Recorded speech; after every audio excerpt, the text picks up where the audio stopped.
So the subject is financial accounting and the topic is partnership final accounts. This is our third problem. आपण partnership final अकाउंटचे problems बघितलेत. हा आपला third problem आहे. See, following the trial balance of Messrs D and P on 31st March 2017. So हा जो problem आहे इथे ट्रायल बॅलन्स आपल्याला दिलेला आहे. सगळ्यांना इमेज विजिबल आहे? हो. Yes, ma'am. Okay. Yes, ma'am. Okay, I got it.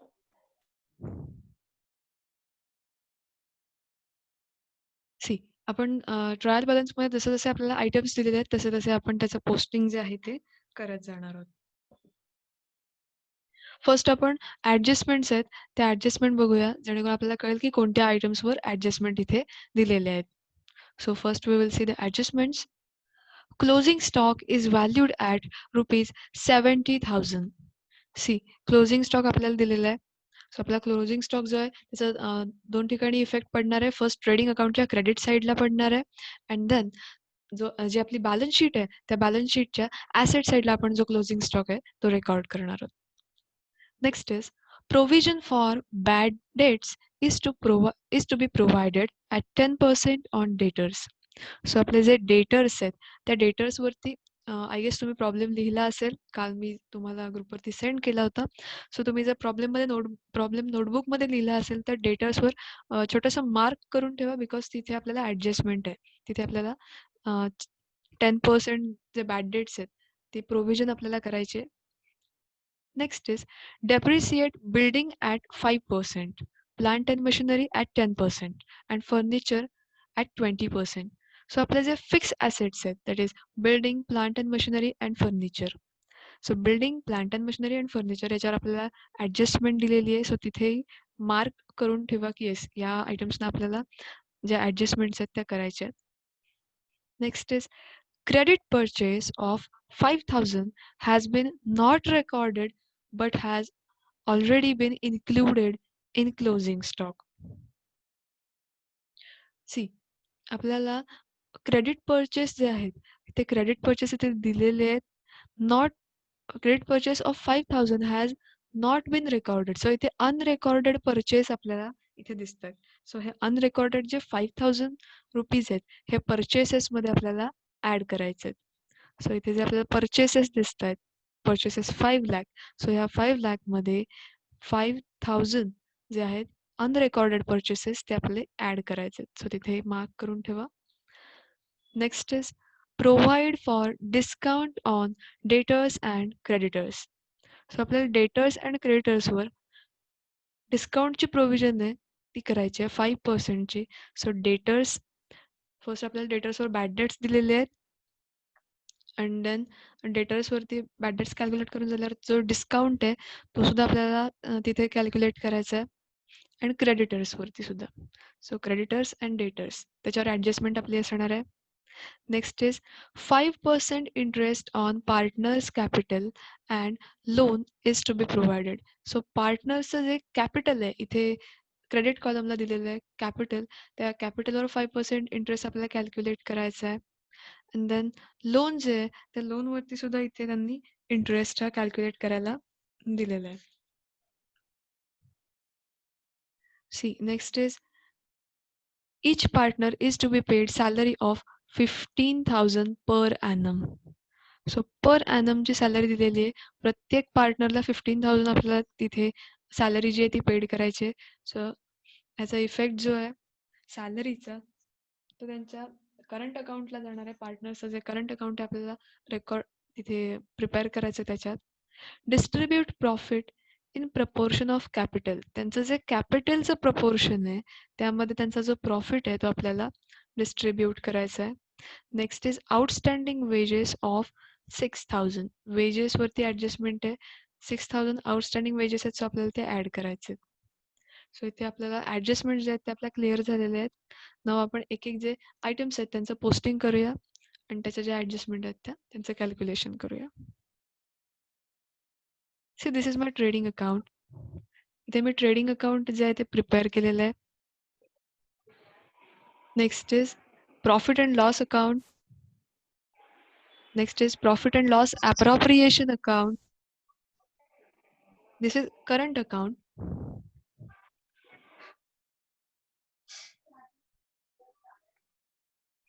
So this is current account. And next, this is balance sheet. Balance sheet of Dipali and Piyusha, that is D and P. So आपण एक एक जे items आहेत त्यांचं posting करूया. First is debit side पासून आपण बघूया. नेक्स्ट आपण क्रेडिट साइड जी ती रेकॉर्ड करूया. ड्रॉइंग्स दिलेले आहेत Deepali and Piyusha 10,000 10,000.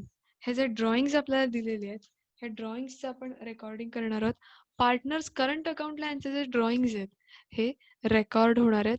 So this is partners current account. त्यांचे जे ड्रॉइंग्स दिलेले आहेत ड्रॉइंग्स मी आधी रेकॉर्ड करते. 10,000 10,000. ड्रॉइंग्स नुसतं दिलेले आहेत. ड्रॉइंग्सवर कोणताही इंटरेस्ट कॅल्क्युलेट करायला नाही सांगितलंय. बट जर तिथे इंटरेस्ट कॅल्क्युलेट करायचा असेल तर ड्रॉइंगचा इंटरेस्ट कॅल्क्युलेट करताना it is assume that there is a 6 months.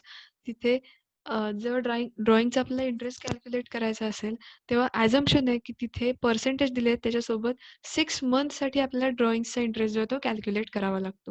But या प्रॉब्लेममध्ये इथे इंटरेस्टचं कॅल्क्युलेशन आपल्याला कुठे दिलेलं नाहीये. सो आपण डिरेक्टली ड्रॉइंग्सच्या ज्या व्हॅल्यूज आहेत त्यांचे जे अमाऊंट्स आहेत ते आपण पोस्ट करून घेतले. Next is purchases ₹5 lakh. So purchases आपले येणार आहे ट्रेडिंग अकाउंटच्या डेबिट साईडला. परचेसेस ₹5 lakh दिलेले आहेत. मी इनर कॉलमला परचेसेस घेते बिकॉज परचेसेसमध्ये अनरेकॉर्डेड परचेसेस ऍड होणार आहेत. So purchases and next see in this प्रॉब्लेममध्ये परचेसेसवर एक ऍडजस्टमेंट सांगितले. Credit purchase of 5,000 has been not recorded. Not recorded means these are the unrecorded purchases. मग हे अनरेकॉर्डेड परचेसेस आपल्या ट्रेडिंग अकाउंटच्या परचेसेस अंडर ऍड करायचे. So add 5,000 unrecorded purchases. Then we get त्याचे ऍडिशन करून झाल्यावर आपल्याला मिळणार आहे 5,05,000 अमाऊंट आपल्याला मिळालेली आहे. Less returns. See in this problem purchases जे दिलेले आहेत त्याच्यासोबत काही रिटर्न सुद्धा इथे दिलेले आहेत. सी जेव्हा ट्रायल बॅलन्सच्या डेबिट साईडला जे रिटर्न्स इथे रेकॉर्ड केलेले आहेत हे जे रिटर्न्स आहेत हे सेल्स रिटर्न्स असतात. क्रेडिट साईडला जे रिटर्न्स रेकॉर्ड केलेले आहेत इथे 6,000 जे दिसतात इथे हे रिटर्न्स आहेत हे परचेस रिटर्न्स आहेत. सो इथे परचेसेसच्या खाली जरी इथे रिटर्न्स 4,000 दिसले असले तरी सुद्धा हे काही परचेस रिटर्न नाही आहेत. These are sales returns. हे सेल्स रिटर्न्स आहेत. डेबिट साईडला जे रिटर्न्स रेकॉर्ड केलेत आणि क्रेडिट साईडला जे रिटर्न्स आहेत ते these are our purchase returns. So हे जे परचेस रिटर्न्स आहेत ते आपल्याला लेस करायचे आहेत. सो जी टोटल अमाऊंट आली आहे त्यातनं लेस रिटर्न्स दॅट इज 6,000. 6,000 अमाऊंट जी आहे ती आपल्याला लेस करायची आहे. अँड 5,05,000 मधून 6,000 अमाऊंट लेस करून जे अमाऊंट आहे ती आउटर कॉलमला घ्यायची दॅट इज 4,99,000. से परचेसेस सगळ्यांना कळलेत का? आपण कोणते परचेसेस आहेत ते ऍड केलेत आणि कोणते लेस केलेत ते? Yes, ma'am. Okay.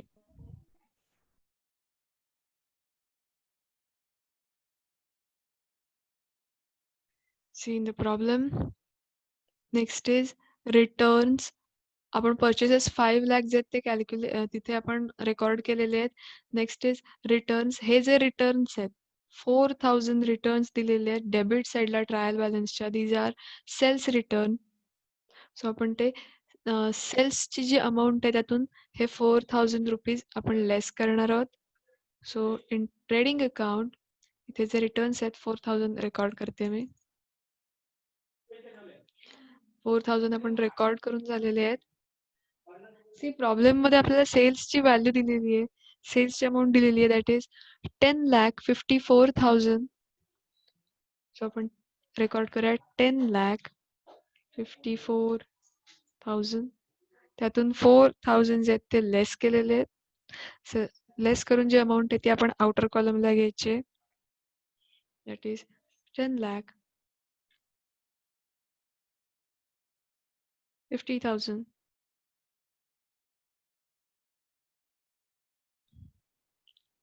C debit साईडचे आयटम्स आपण बघतोय एक एक.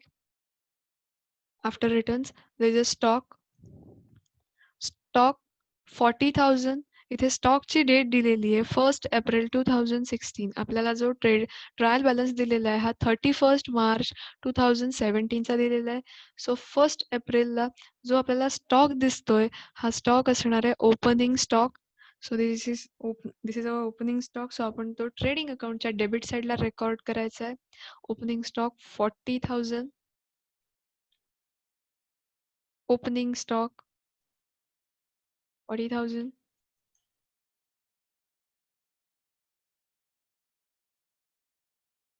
Next is salary. Salary 96,000. Salaries आपल्याला दिलेले आहेत. सॅलरी आपल्याला रेकॉर्ड करायची 96,000. सॅलरी आपण प्रॉफिट अँड लॉस अकाउंटला रेकॉर्ड करणार आहोत. सॅलरी 96,000. सॅलरीवर कोणती ऍडजस्टमेंट नाहीये. सो ती मी डिरेक्टली आउटर कॉलमला घेते 96,000.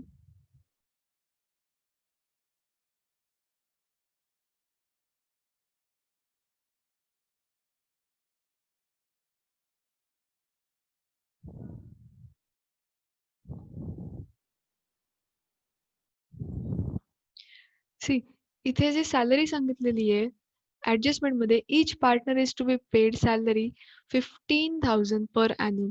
ही जी सॅलरी आहे ही सॅलरी पार्टनर्सची सॅलरी आहे.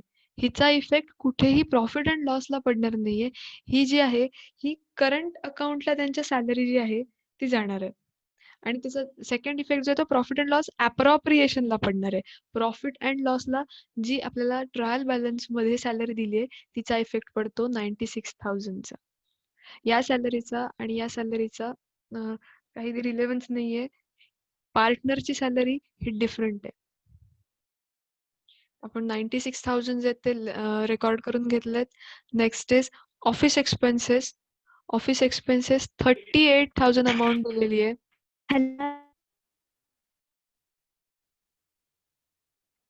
हॅलो. येस कीर्ती. मॅडम सॅलरीचं परत सांगा. हॅलो. सॅलरीची ऍडजस्टमेंट. सी सॅलरीची ऍडजस्टमेंट परत एकदा सांगा का? हो सांगते. येस सी ट्रायल बॅलन्स मध्ये आपल्याला ठीक. डेबिट साईडला सॅलरी दिलेली आहे. सॅलरी 96,000 दिलेली आहे. या सॅलरीवर कोणतीही ऍडजस्टमेंट नाहीये. इथे आउटस्टँडिंग सॅलरी नाहीये किंवा सॅलरी ऍडव्हान्स मध्ये पे केलेली नाहीये. सो इथे डिरेक्टली आपण सॅलरीची जी 96,000 अमाऊंट आहे ही 96,000 अमाऊंट आपण डिरेक्टली प्रॉफिट अँड लॉस अकाउंटला रेकॉर्ड केलेली आहे. इथे सॅलरी 96,000. आणि जी प्रॉब्लेम मध्ये ऍडजस्टमेंट मध्ये जी सॅलरी सांगितलेली आहे each partner is to be paid salary 15,000. ही जी सॅलरी आहे ही पार्टनर्सची सॅलरी आहे. या सॅलरीचा इफेक्ट हा ट्रायल बॅलन्स मधल्या सॅलरीवर कुठेही पडत नाही. या सॅलरीचं जे रेकॉर्डिंग आहे हे अप्रोप्रिएशन अकाउंटला जातं अँड देन करंट अकाउंटला पार्टनरच्या ही जी सॅलरी आहे तिचं रेकॉर्डिंग होतं. सो ही सॅलरी अँड ट्रायल बॅलन्स मधली सॅलरी ही वेगळी आहे. पॉइंट कळलाय? Yes. Okay. So moving on. Office expenses 38,000. See office expenses वर कोणतीच ऍडजस्टमेंट दिलेली नाहीये. So office expenses as it is आपले जे प्रॉफिट अँड लॉस अकाउंटला रेकॉर्ड आपण करणार आहोत 38,000.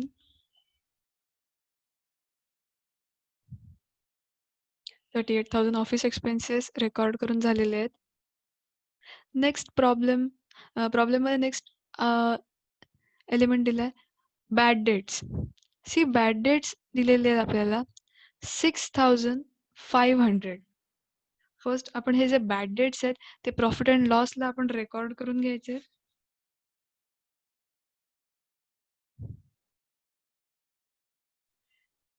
$6,500.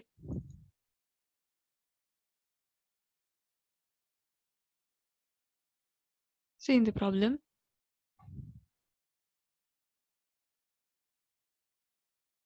तर बॅड डेट्स जे आहेत प्रॉब्लेममध्ये आपल्याला provision for bad debts is to be provided 10% on debtors. So इथे बॅड डेट्सशी रिलेटेड एक इन्फॉर्मेशन सांगितलेली आहे. जे डेटर्स आहेत त्या डेटर्सची जी अमाऊंट आहे दॅट इज 1,65,000 त्याच्यावरती 10% जी अमाऊंट येईल ती 10% ची अमाऊंट जी आहे ती त्यांनी प्रोव्हिजन केलेली आहे. सो फर्स्ट आपण जे डेटर्स आहेत ते डेटर्स जेव्हा रेकॉर्ड करू तेव्हा ही ॲडजस्टमेंट आहे ती आपण करूया बिकॉज त्याचे दोन इफेक्ट जे ते त्याचा एक इफेक्ट डेटर्सवर पडेल त्याचा एक इफेक्ट बॅड डेट्सवर पडेल. सो आपण जे बॅड डेट्स आहेत ती नॉर्मल 6,500 अमाऊंट जी आहे ती प्रॉफिट अँड लॉसला रेकॉर्ड करून घेतलेली आहे. Next is carriage inward. See carriage inward आपल्याला दिलेलं आहे. कॅरेज इनवर्ड ट्रेडिंग अकाउंटला जाणार आहे. कॅरेज इनवर्डला कोणती ॲडजस्टमेंट नाही आहे. So 12,000 as it is trading अकाउंटला आपले जातील. Carriage inward 12,000.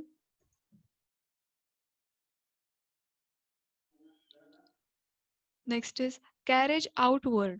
C carriage outward जे आहेत ते आपले प्रॉफिट अँड लॉस अकाउंटला आपले रेकॉर्ड होतील. कॅरेज आउटवर्डवर कोणती ॲडजस्टमेंट दिलेली नाहीये.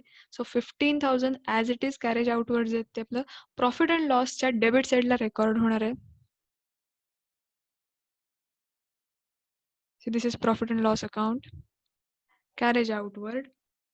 Amount is 15,000. Outer column.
See after carriage outward there is a debtors. Debtors आपल्याला दिलेले आहेत 1,65,000 चे.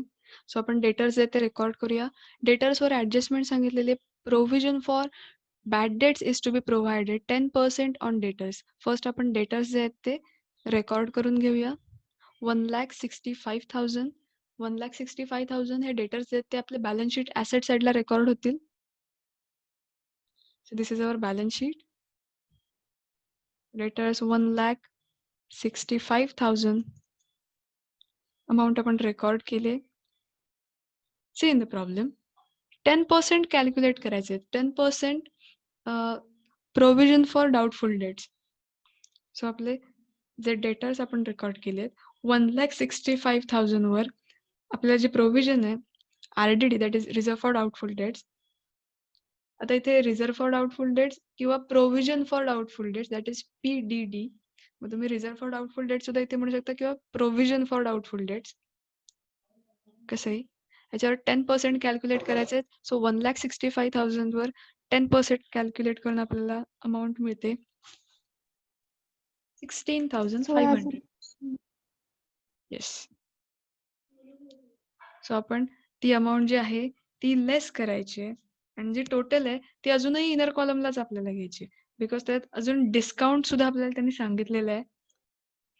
So 1,65,000 less 16,500, we get 1,48,500.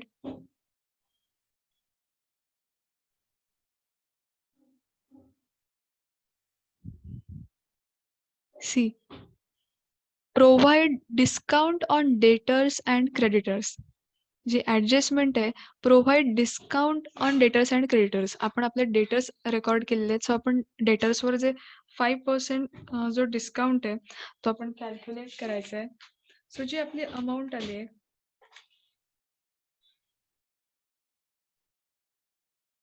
म्हणजे आपल्याला इथे जो डिस्काउंट आहे डेटर्सवरचा तो कॅल्क्युलेट करायचा आहे. आपली जी अमाऊंट आलेली आहे 1,48,500, त्याच्यावरती 5% डिस्काउंट कॅल्क्युलेट करायचं आहे. सो 1,48,500 इंटू 5%, जी अमाऊंट येते ती आपल्याला लेस करायची आहे. that is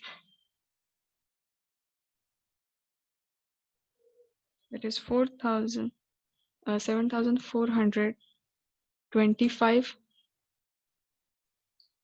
सो आपण डिस्काउंट कॅल्क्युलेट केलंय 1,48,500 वर 5% अमाऊंट कॅल्क्युलेट केले, that is provision for discount. So ही डिस्काउंटची अमाऊंट आहे, डिस्काउंटची अमाऊंट आपल्याला लेस करायची आहे. 1,48,500 less 7,425.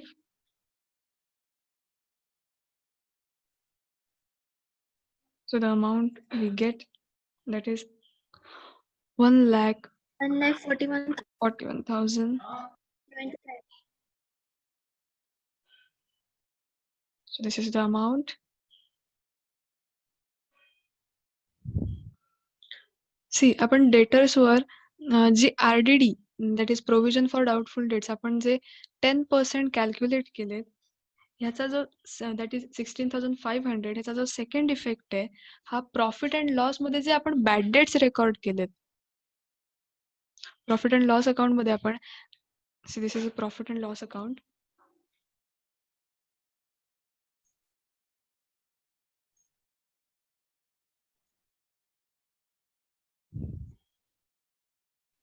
Profit and loss account मध्ये जे आपण बॅड डेट्स रेकॉर्ड केले 6,500, त्यामध्ये न्यू RDD जी आपण प्रोव्हिजन केलेली आहे दॅट इज 16,500, ती आपल्याला ऍड करायची आहे आणि त्यांची जी टोटल आहे ती आपल्याला इनर कॉलमलाच घ्यायची आहे. So after adding this we get 23,000. So आपले जे डेटर्स च्या मध्ये आपण इथे जी न्यू प्रोव्हिजन केली होती तिचा सेकंड इफेक्ट आपला देऊन झालेला आहे.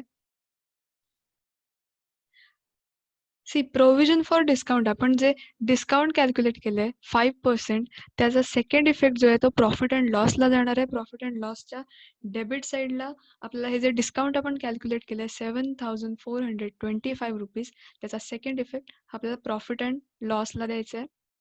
सो प्रॉफिट अँड लॉसच्या डेबिट साईडला provision for discount on debtors, so ही जी अमाऊंट आहे ही आपल्याला रेकॉर्ड करायची आहे.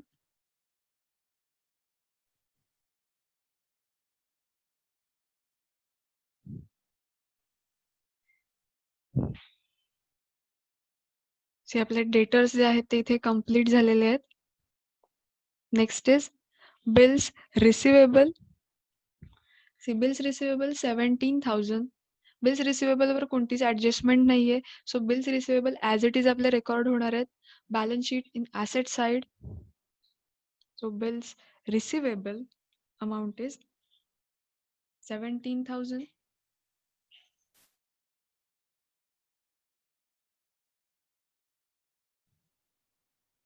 Next is bank balance 8,700. So इथे जो बँक बॅलन्स आहे तो आपल्याला दिलाय. बँक बॅलन्सवर कोणतीही ऍडजस्टमेंट नाहीये. सो आपण ॲज इट इज तो बँक बॅलन्स जो आहे तो आपल्याला रेकॉर्ड करायचा आहे. So bank balance is 8,700.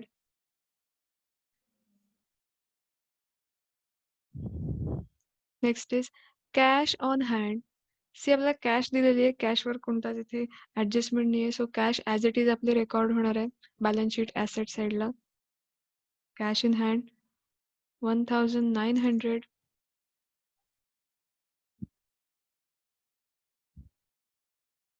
Next is investment. See investment इथे दिसते 17,500. ॲडजस्टमेंटमध्ये इन्व्हेस्टमेंटवर कोणतीही ॲडजस्टमेंट नाही आहे. सो आपली जी इन्व्हेस्टमेंट आहे ती ॲज इट इज रेकॉर्ड होणार आहे. So investment 17,500 balance sheet in asset side.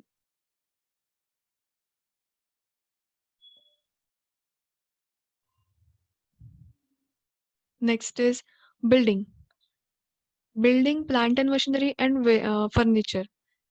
Adjustment आपल्याला दिलेली आहे. Depreciate building 5%, plant and machinery 10% and furniture 20%.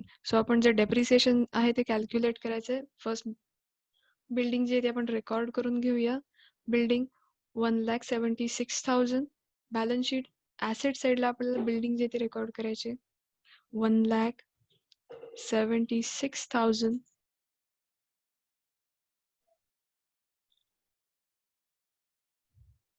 Next त्या बिल्डिंगवरती ॲडजस्टमेंट सांगितली आहे 5%.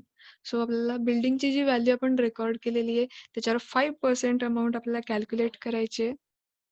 सो 1,76,000 वर 5% अमाऊंट कॅल्क्युलेट करायची आणि ती डेप्रिसिएशनची जी अमाऊंट आहे ती लेस करायची.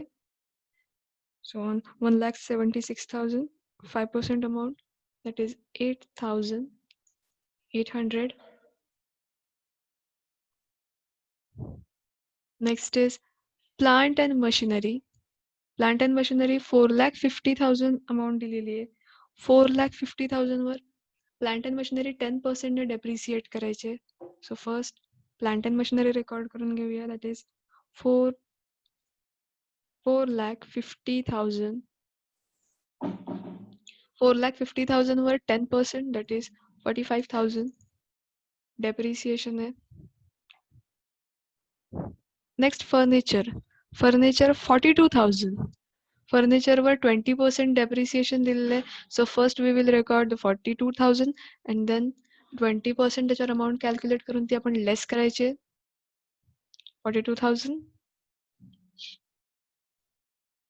त्याच्यावरती 42,000 वरती 20% अमाऊंट आपल्याला कॅल्क्युलेट करायचे दॅट इज 8,400 रुपीज. आपण डेप्रिसिएशन जे ते कॅल्क्युलेट करून घेतलेलं आहे. सो आपण त्याच्या अमाऊंट्स आहेत त्या आउटर कॉलमला घेऊया. So 1,76,000 minus 8,800 we get 1,67,200. Then plant and machinery 4,50,000 less 45,000 we get 4,05,000. Then furniture वरती आपण डेप्रिसिएशन कॅल्क्युलेट केलंय. So 42,000 less 8,400 we get 33,600. So इथे आपण डेप्रिसिएशन जे ते कॅल्क्युलेट केलेलं आहे अँड देन त्याच्या ज्या अमाऊंट्स आहेत त्या आउटर कॉलमला आपण घेतलेले आहेत. आता जे डेप्रिसिएशन आपण कॅल्क्युलेट केलंय त्याचा जो सेकंड इफेक्ट आहे, सेकंड इफेक्ट हा प्रॉफिट अँड लॉसला जाणार आहे. प्रॉफिट अँड लॉसच्या डेबिट साईडला आपण जे डेप्रिसिएशन आहे त्याचा सेकंड इफेक्ट देऊन रेकॉर्ड करायचं आहे. See this is profit and loss account. Depreciation on building. So बिल्डिंगचं जे डेप्रिसिएशन आहे ते आपण कॅल्क्युलेट केलेलं आहे, रेकॉर्ड करायचं आहे 8,800.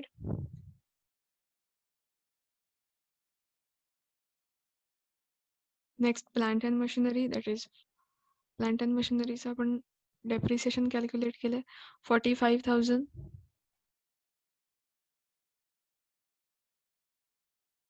फर्निचर 8,400.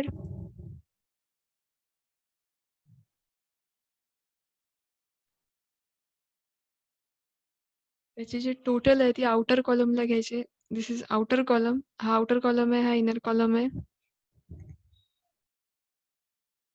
Total is 62,200.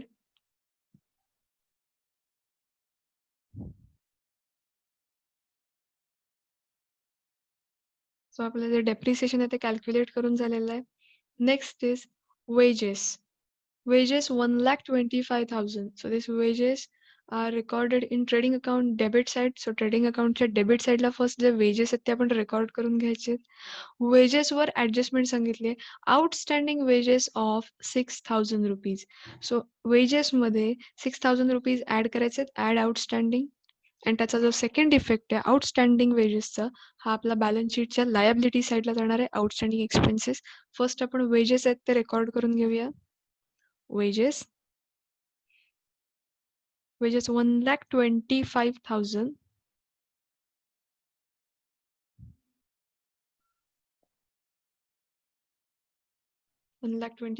आपण रेकॉर्ड केलेत. Add outstanding.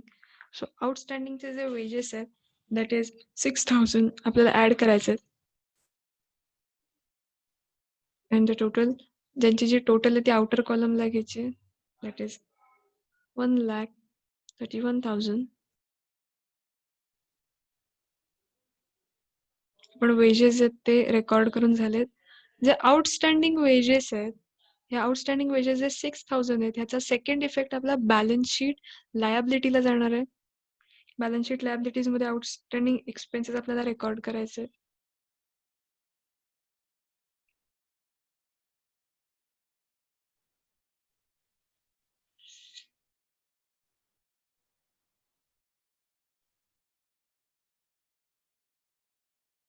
So outstanding wages 6,000. Balance शीटला आपण रेकॉर्ड केलेत. बॅलन्स शीटच्या लायबिलिटी साईडला आउटस्टँडिंग वेजेस. सो आपली डेबिट साईड जी आहे, डेबिट साईड इथे कंप्लीट झालेली आहे. नेक्स्ट इज आपण क्रेडिट साईड जी आहे ती क्रेडिट साईड बघूया. कॅपिटल दिलंय Deepali and Piyusha, that is D and P. हे जे पार्टनर्स आहेत त्यांचं आपल्याला कॅपिटल दिलेलं आहे 1,20,000 अँड 80,000. फर्स्ट आपण त्याचे जे कॅपिटल बॅलन्सेस आहेत, हे कॅपिटल बॅलन्सेस आपल्याला बॅलन्स शीटला रेकॉर्ड करायचे आहेत. प्रॉब्लेममध्ये करंट अकाउंटचे बॅलन्स दिलेले आहेत. सो आपल्याला ज्या ऍडजस्टमेंट्स आहेत पार्टनर्सच्या रिलेटेड, म्हणजे पार्टनर्स कॅपिटलवर इंटरेस्ट असेल किंवा पार्टनर्सची सॅलरी असेल, सो हे ऍडजस्टमेंट आपल्याला करंट अकाउंटमध्ये करायचे आहेत. करंट अकाउंट दिलं असेल किंवा करंट अकाउंट तिथे प्रिपेअर करायला सांगितलं असेल, देन आपल्याला करंट अकाउंट प्रिपेअर करायचं. अदरवाईज आपण कॅपिटल अकाउंट प्रिपेअर करून त्यामध्ये त्या ऍडजस्टमेंट्स आहेत ते आपण करू शकतो. इथे करंट अकाउंट दिलेलं आहे. सो फर्स्ट आपण कॅपिटलचे जे बॅलन्सेस आहेत ॲज इट इज बॅलन्स शीटला रेकॉर्ड करायचे. Capital balances Deepali 1,20,000. Capital account 1,20,000.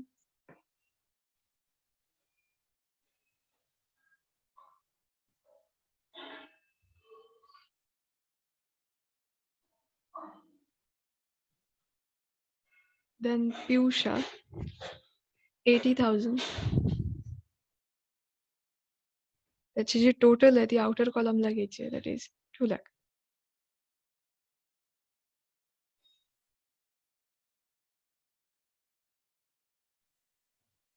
So आपण त्यांचे कॅपिटल बॅलन्सेस रेकॉर्ड करून घेतलेत. Next is current account. Deepali 18,000, Piyusha 12,000. हे करंट अकाउंटचे जे बॅलन्स आहेत, these are opening balances of current account. हे करंट अकाउंटचे त्यांचे ओपनिंग बॅलन्सेस आहेत. सो आपण करंट अकाउंट प्रिपेअर करायचं आहे.